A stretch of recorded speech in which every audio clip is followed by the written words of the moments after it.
हम वाक और अभिव्यक्ति की स्वतंत्रता के बारे में भारतीय संविधान के अनुच्छेद 19 का पुरजोर समर्थन करते हैं। उदाहरणों, छवियां और संदर्भों सहित यह वीडियो केवल मनोरंजन, सूचना और शैक्षिक उद्देश्यों के लिए प्रदान किया गया है और चैनल किसी भी अवैध गतिविधियों को बढ़ावा या प्रोत्साहित नहीं करता है। हमारा मकसद समाज को जागृत करना है।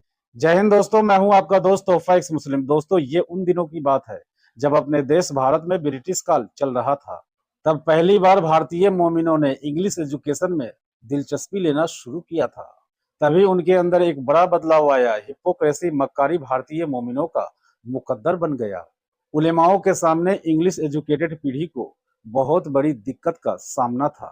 दिक्कत ये थी कि उलेमा लोगों को बता रहे थे कि वो लोग जो जिंदगी गुजार रहे हैं वो इस्लाम के मुताबिक नहीं है। जो तालीम वो हासिल कर रहे हैं, जो कपड़े वो पहन रहे हैं, जो ब्रिटिश गवर्नमेंट की वो जॉब कर रहे हैं, ये जो लड़कियां अंग्रेजी पढ़ रही हैं और ये जो मशीनों टेक्नोलॉजी का कल्चर है, ये सब इस्लाम के खिलाफ है। मौलवियों की इस्लामिक सोच और एक एजुकेटेड मुसलमान की जिंदगी में जो फर्क था, इसका जीता जागता नमूना मियां तुफैल मोहम्मद के जमाते इस्लामी में शामिल होने का है। मियां तुफैल मोहम्मद जमाते इस्लामी का दूसरा अमीर रहा है। वो अपनी बायोग्राफी मुशाहदात में लिखता है कि मेरी उम्र 27 वर्ष थी जब मैं जमाते इस्लामी की मीटिंग में अपने आप को मेंबरशिप के लिए पेश किया था।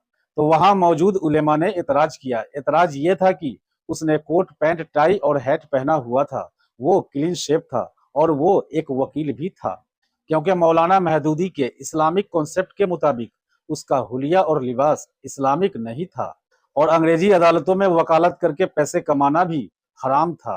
फिर मौलाना महदूदी ने मियां तुफैल मोहम्मद को 6 महीने का टाइम दिया कि वो अपना हुलिया बदले और वकालत भी छोड़े। फिर मियां तुफैल ने ऐसा ही किया, लेकिन सेम टाइम भारतीय मोमिनों का बेहद पॉपुलर लीडर था मोहम्मद अली जिन्ना।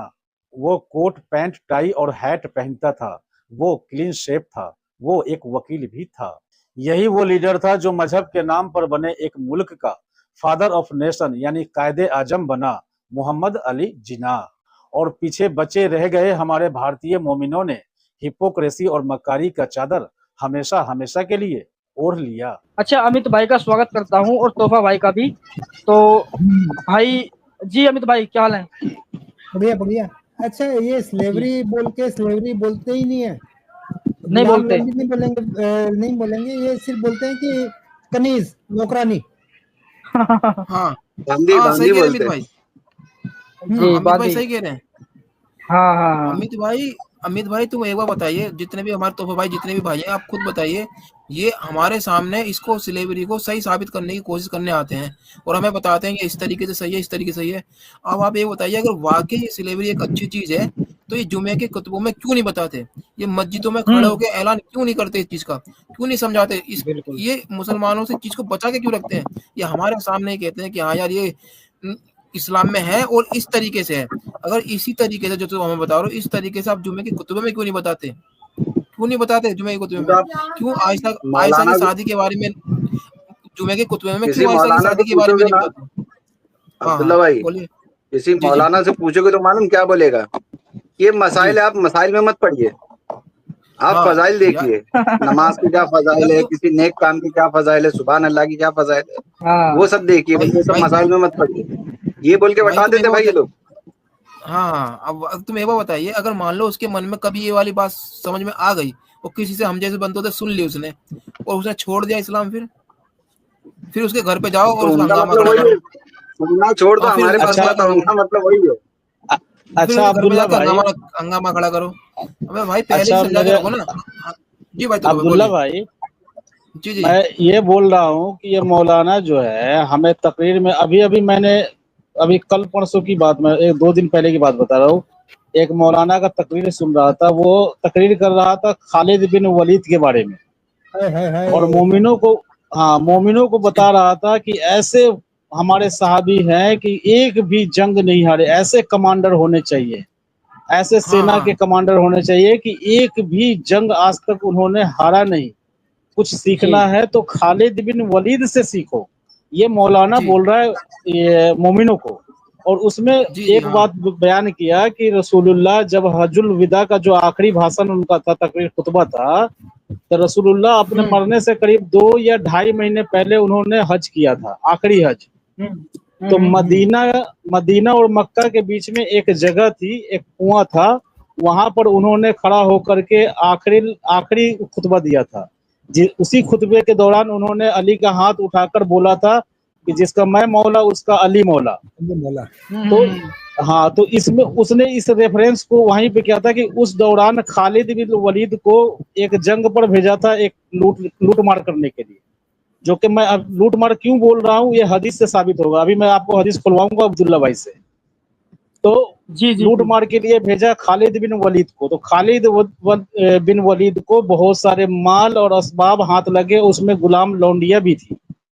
तो जैसा कि इस्लाम का कुरान का हुक्म है कि 20% अल्लाह और अल्लाह के रसूल का हिस्सा होता है, वो खुमस का माल। तो खुमस के माल में उसी जंग की मैं बात कर रहा हूँ, उसी लूटपाट की, जिसमें खालिद बिन वलीद ने इस जंग को मतलब कि लूटपाट किया था, कामयाबी हासिल हुई थी, बहुत सारे माल हाथ लगे थे, माल गनीमत। तो उस खुमस के माल से 20% के खुमस के माल में अली को सौंपा गया। और रसूलुल्लाह ने भेजा, खालिद बिन वलीद ने खबर भेजा रसूलुल्लाह को कि या रसूलुल्लाह कोई ऐसा आदमी भेजिए आप भरोसेमंद, जो आपका खुमस का जो माल है यहाँ से लेकर के जाए। तो रसूलुल्लाह ने हजरत अली को भेजा और साथ में एक आध और सहाबे को भेजा। तो वहां पर रसूलुल्लाह अली गया तो खुमस का माल उसको 20% मिला। तो उधर से आने उसने एक लड़की के साथ में, उसने वहीं खुमस की एक लड़की के साथ में उसने ये किया, हम बिस्तरी किया और गुस्ल किया, जो हदीस में मैं अभी दिखाऊंगा स्क्रीन पर, अब्दुल्ला भाई दिखाएंगे। अमित भाई, मैं खास करके मैं ऐसा वर्ड इसलिए इस्तेमाल नहीं कर रहा हूँ कि कोई यूट्यूब येलो कर देता है, आपको भी पता है, क्योंकि एहसान भाई का लाइव स्ट्रीम खराब, मैं शब्दों का थोड़ा चयन थोड़ा सोच समझ के कर रहा हूँ लाइव स्ट्रीम खराब होने की वजह से, ठीक है। तो कहने का ये मतलब है, वो बाकी पब्लिक समझ गई है, हमारे मोमिन हजरात भी समझ गए, और हमारे जितने व्यूअर्स है इतने दिन से जुड़े हैं, हम बिस्तरी का मतलब जानते हैं। जी बोलिए बोलिए। हाँ, तो उसने गुस्ल किया। तो मतलब कि उसने उसी में एक साहब ने खालिद को बोला, खालिद तुम देख रहे हो ये मतलब कि ऐसा काम कर रहा है, वो हदीस में आएगा, मैं हदीस खुलवाऊंगा। तो वो मतलब कि उसने कहा कि आप ये, तो ये रसूलुल्लाह को फिर शिकायत किया आकर के कि अली ने ऐसे ऐसे खुमस के माल में से ऐसे किया। तो ये पूरा हदीस है। तो वो मौलाना तकरीर में बता रहा है, खुमस के माल का जिक्र जो कर रहा है ना, खालिद बिन वलीद की बहादुरी का किस्सा बता रहा है। तो खुमस में ये बता रहा है कि माले गनीमत में से अली ने कुछ अपने लिए रख लिया, ये नहीं बता रहा है कि वो क्या रखा। अब ये देखिए, मोमिनों को ये सोचना, मैं मोमिनों को ये बताना चाहता हूँ कि तुम्हारे मौलवी और मौलाना तकरीरों में किस तरह से आपसे दो नंबरी करते हैं, चालाकी करते हैं। उसने हदीस को सही कोट किया, सही कहानी कोट किया, लेकिन अली ने खुमस के माल से कुछ रख लिया। वो कुछ क्या था उसने तकरीर में, पूरे तकरीर में बताया ही नहीं। तो ये था मेरा मुद्दा कहने का। और वो हदीस क्या है, हदीस आप खोल दीजिएगा स्क्रीन पर, ये 45-50 है या 43-50 है, सही बुखारी की 4350 है, 50 जी। या अगर हाँ आप खोल सकते हैं तो ये है, उर्दू में आ जाएगा सुना.com पर। जी जी जी, अच्छी बात, तो बहुत बढ़िया बात कही। जी ऐसा नहीं, बोलिए आप क्या बोलना चाह रहे हैं। हाँ, हमने जो टॉपिक रखा था ये जो कन्हैया लाल हैं हमारे, तो उनके जो हत्या हुई है उस मसले पे और उसके बारे में बता चुका हूँ पूरा, जो अभी तक कार्रवाई की गई है और जो चीज़ चल रही है, और जो मुसलमानों के ओपिनियन आ रहे हैं लगातार नए नए कि भाई इस फिल्म की वजह से देश में ऐसा हो सकता है, वैसा हो सकता है। तो भाई साहब, मैं ये कहना चाहता हूँ कि मुसलमान कब से सोचने लगे देश के बारे में यार। हाँ एहसान भाई, देश के अंदर माहौल बिगड़ने का ये मोमिन लोग रोना रो रहे हैं। जब कन्हैया लाल के साथ में ऐसे किया, उनके गर्दन पे चाकू चलाया गया और सारे डिफेंड में उतरे हैं, जबकि यहाँ तक के केस लड़ रहा है मौलाना मदनी, ये जमीयत उलमाए हिंद, उसका केस लड़ रहा है सुप्रीम कोर्ट में। अभी एडवोकेट जो फेस टू फेस वाले रिजवान अहमद है, वो केस में गए थे तारीख पे, अभी जो डायरेक्टर प्रोड्यूसर की तरफ से, और कपिल सिब्बल के सामने उनका आर्ग्यूमेंट चला है। तो कहने का ये मतलब है कि वो तो उनके बचाव में खड़े हैं, तो उस टाइम इनको पता नहीं था कि देश का माहौल बिगड़ रहा है। ये ऐसी दो नंबरी कर रहे हैं और इस तरह का, और माहौल बिगाड़ने का तुम धमकी दे रहे हो कि फिल्म को रोक रहे कि माहौल बिगड़ जाएगा। तुम बिगाड़ कर देखो, माहौल नहीं फिल्म तोहफा भाई, माहौल नहीं, लोगों को असलियत पता चल जाएगी। जी बिल्कुल। और फिर माहौल बिगाड़ने की शुरुआत भी इन्होंने की है यार। अगर वो ऐसी घटना को अंजाम ना देते, उसी टाइम पे इस चीज की मांग करते कि भाई हमारे इस्लाम के खिलाफ ऐसे ऐसे बातें हो रही हैं, इन लोगों पे रोक लगाए सरकार, तो ऐसी बात वो तब भी कर सकते थे। फिर माहौल बिगाड़ने का काम तो इन्होंने खुद किया है उसके साथ ऐसी हरकत करके। वही तो मैंने बोला है कि तब माहौल नहीं बिगड़ा था जब कन्हैया हाँ, कुमार के साथ में ये कौन? कांड किया था। हाँ, जो तो नुपुर भाई शर्मा ने माहौल बोला बिगाड़ था, अच्छा, माहौल अमित भाई कुछ बिगाड़ेगा कह रहे कौन? हैं, जी अमित बोले भाई अमित कुछ कह रहे हैं, देखो बोल रहा हूँ जो नुपुर शर्मा ने डिबेट में बोला था भाई, वो तो आपकी किताबों से साबित था। तब आप क्यों हाँ, हल्ला हाँ, मचा रहे थे, देश का माहौल खराब कर रहे थे।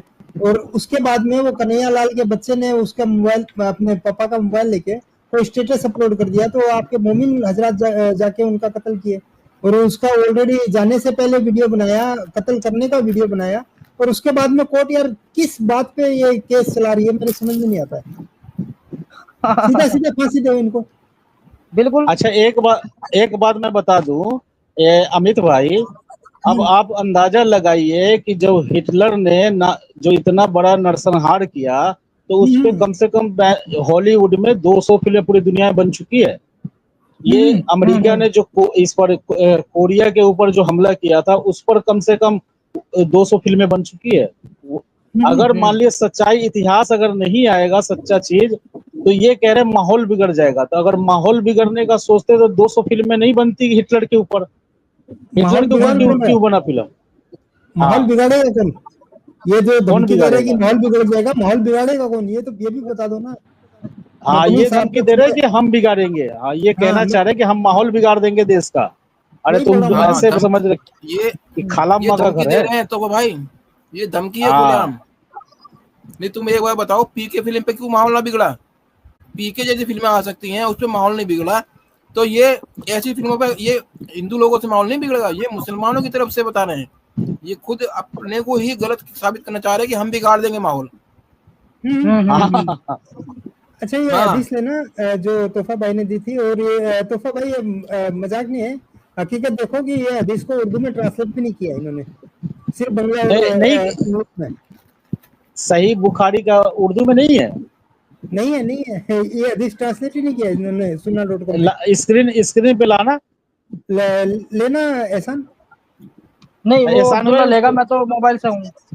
अरे स्क्रीन पे अरे लेना आपके फिर। अच्छा, स्क्रीन, बैक अच्छा स्टेज स्क्रीन पे, में स्क्रीन पे ठीक शेयर ठीक ठीक। करो ना, स्क्रीन पे, स्टेज पे। ये अमित भाई सही, हाँ, अमित भाई सही कह रहे हैं, बड़े तेज है इस मामले में भाई। ये The Prophet अमित भाई sent सही कह Ali रहे हैं। to Khalid to bring the hummus, and I hated Ali.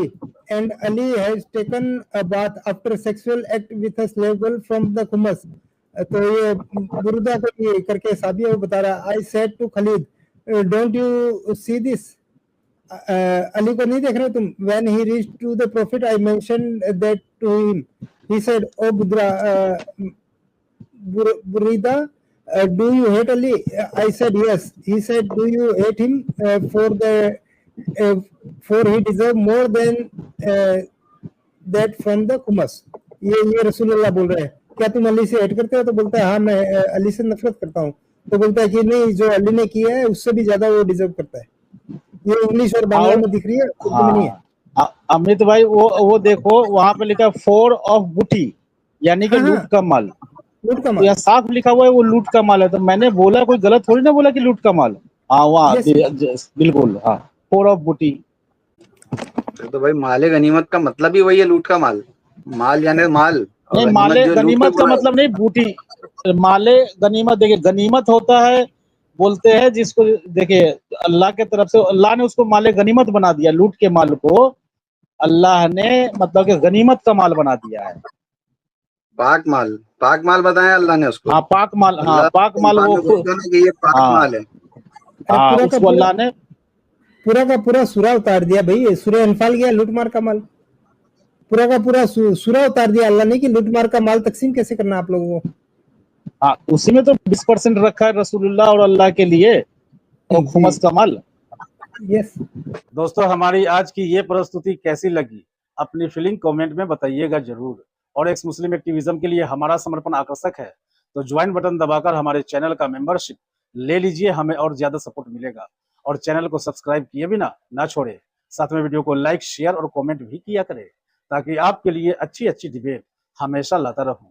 तो फ्रेंड्स, आज की डिबेट को यहीं पर एंड करते हैं। फिर से हाजिर होऊंगा आपके बीच एक और नई डिबेट लेकर। अपना और अपनों का ढेर सारा ख्याल रखिए। इंसानियत जिंदाबाद। वंदे मातरम। भारत माता की जय।